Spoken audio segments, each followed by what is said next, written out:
E aí, pessoal, tudo certo? Sejam muito bem-vindos. Antes da gente começar, já sabe, né? Deixa aquele like, se inscreve no canal e ativa o sininho para não perder nenhuma das nossas análises. Hoje, a gente vai mergulhar fundo numa das maiores viradas de chave da computação pessoal em décadas, a ascensão de uma arquitetura de processador que está desafiando um império de 40 anos e redesenhando o futuro dos nossos computadores. Olha, por muito tempo, na hora de comprar um computador, a dúvida era uma só: Intel ou AMD? Pois é, essa era acabou. Agora tem uma nova batalha rolando. Uma que começou lá nos nossos celulares e chegou com tudo nos PCs. E o lance aqui não é só uma briguinha de marca, não. É um verdadeiro conflito de filosofias que vai definir o que a gente vai esperar dos nossos aparelhos nos próximos anos. Ok, vamos entender essa treta. Para sacar o que está acontecendo, a gente precisa voltar um pouco no tempo, mais de 40 anos, e conhecer os dois impérios que dominam o mundo dos processadores. A arquitetura x86 e a arquitetura ARM. Elas são basicamente duas formas completamente diferentes de pensar como um cérebro eletrônico deve funcionar. Então, o pulo do gato é o seguinte: a arquitetura x86, que é da Intel e da AMD, usa uma filosofia chamada CISC. Pensa que é como dar uma ordem super complexa para um chefe, tipo, faça uma lasanha bolonhesa completa. Do outro lado, a ARM usa a filosofia RISC. É como dar ao mesmo chefe ordens bem simples, uma de cada vez. Cozinhe a massa, agora prepare o molho, agora monte as camadas. O RISC foca em ser simples e gastar pouca energia. Já o CISC aposta na força bruta e principalmente em ser compatível com todo e qualquer programa já feito. E essa filosofia diferente muda completamente o design do chip. A galera da ARM popularizou o que a gente chama de System on a Chip, ou SoC. Em vez de ter o processador, a placa de vídeo e a memória espalhados pela placa-mãe, um SoC bota tudo isso num único chip. A grande vantagem? A comunicação entre eles é quase instantânea, o que diminui o tempo de resposta e consome bem menos energia. É tipo ter todos os departamentos de uma empresa na mesma sala, em vez de em prédios diferentes. E as diferenças não são só técnicas, elas vão até o modelo de negócio. A ARM, na verdade, não fabrica os chips, ela licencia os projetos. Isso criou um ecossistema gigante, com empresas como Apple e Qualcomm pegando a base da ARM e inovando por cima. Já a x86 é um duopólio. Intel e AMD projetam e fabricam seus próprios chips, sempre com foco em performance máxima. Essa diferença é a chave para entender por que a ARM dominou os celulares e a x86 reinou nos PCs por tanto tempo. Por anos, a galera olhava para a ARM e pensava: legal para celular, que gasta pouca bateria. Ninguém levava a sério para um PC de verdade. Só que isso mudou, e mudou de um jeito explosivo, por causa de uma única decisão de uma empresa que provou que a ARM não só podia competir, como talvez até superar os PCs tradicionais no próprio jogo deles. O que a Apple fez com a Apple Silicon não foi algo da noite para o dia, tá? Foi o resultado de mais de uma década de trabalho. Começou lá com os chips da série A, do iPhone e do iPad, onde a Apple foi ficando craque em projetar os seus SoCs. Ao controlar o próprio chip, a Apple se libertou da Intel e conseguiu alinhar perfeitamente o hardware e o software dela, o que culminou no lançamento dos primeiros Macs com o chip M1 lá em 2020. Só que tem um problemão quando você muda a arquitetura de um computador. O que acontece com todos os programas que já existem? Um hardware novo, sem software, é só um peso de papel caríssimo. Esse era o maior desafio da Apple. Como garantir que milhões de aplicativos feitos para Intel rodassem nos seus novos chips ARM?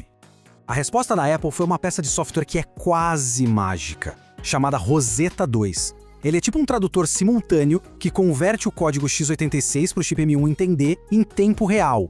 E o mais impressionante, a tradução era tão boa, mas tão boa, que muitos programas rodavam mais rápido no Mac novo, mesmo traduzidos, do que nos computadores antigos com Intel. O Rosetta 2 foi a arma secreta que tornou essa transição praticamente invisível para todo mundo.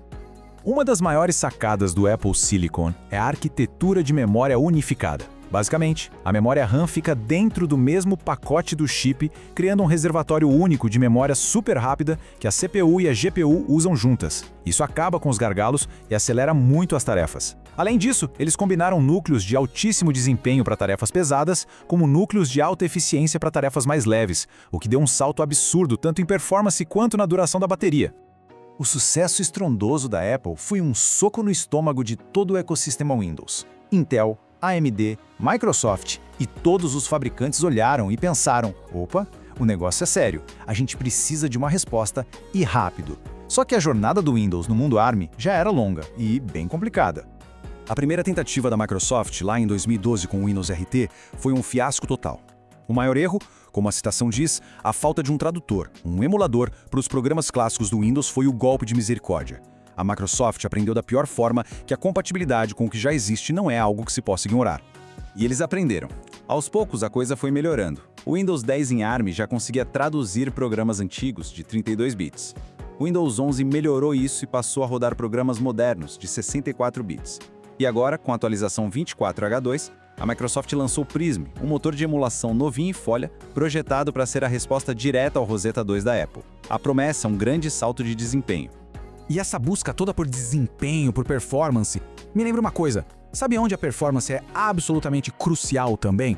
Na sua presença online. Ter um site rápido que funciona bem é fundamental para qualquer projeto. E para isso, você precisa de uma hospedagem de qualidade. A Hostinger oferece planos de hospedagem com desempenho de ponta, segurança e um suporte excelente. Para quem está pensando em criar um site, pode aproveitar os 20% de desconto usando o link que está na descrição ou o QR Code aqui na tela.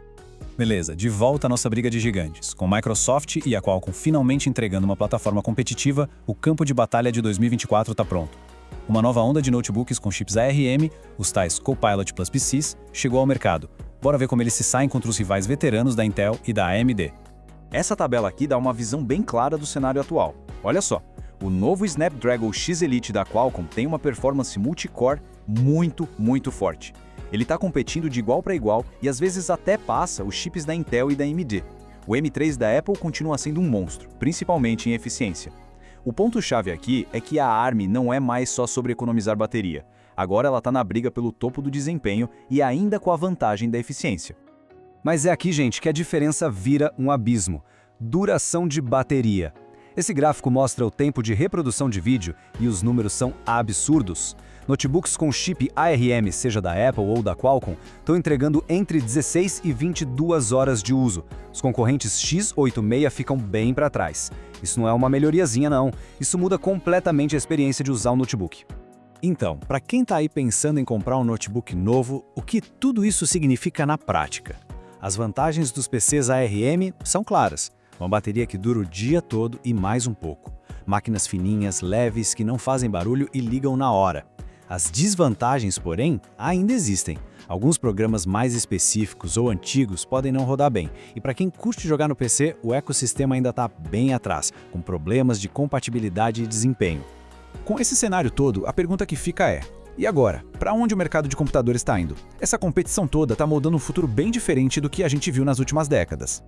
As previsões sobre o futuro são bem variadas. De um lado, o chefão da ARM está super otimista, achando que eles podem pegar metade do mercado de PCs com Windows até 2029. Do outro, analistas mais pé no chão preveem uma fatia menor. O que isso mostra é a incerteza, mas também o potencial gigantesco dessa mudança. Ninguém sabe o tamanho da onda, mas todo mundo concorda que ela está vindo.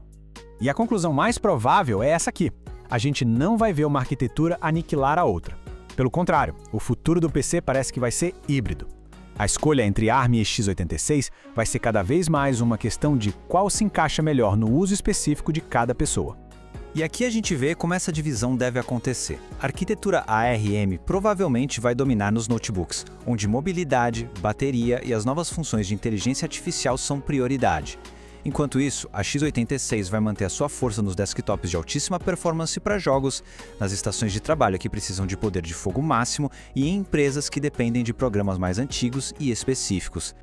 E a competição dentro do próprio mundo AM tá só começando. A exclusividade que a Qualcomm tinha com a Microsoft acabou. Pelo menos 2 novos desafiantes de peso já estão entrando na arena, com destaque para uma parceria poderosíssima entre a MediaTek, que é gigante dos chips para Android, e a Nvidia, a líder absoluta em placas de vídeo e IA. Isso significa mais opções e mais inovação pela frente. Isso leva a gente à reflexão final. Por décadas, o mercado de PCs viveu meio parado, com pouca inovação de verdade.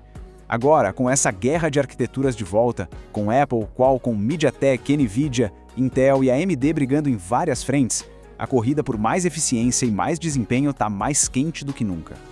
No fim das contas, com mais escolha, mais inovação e aparelhos melhores, o grande vencedor dessa batalha talvez seja a gente, o consumidor. Se você curtiu essa análise, não esquece de deixar aquele like e se inscrever no canal que ajuda demais. Muito obrigado por acompanhar e até a próxima!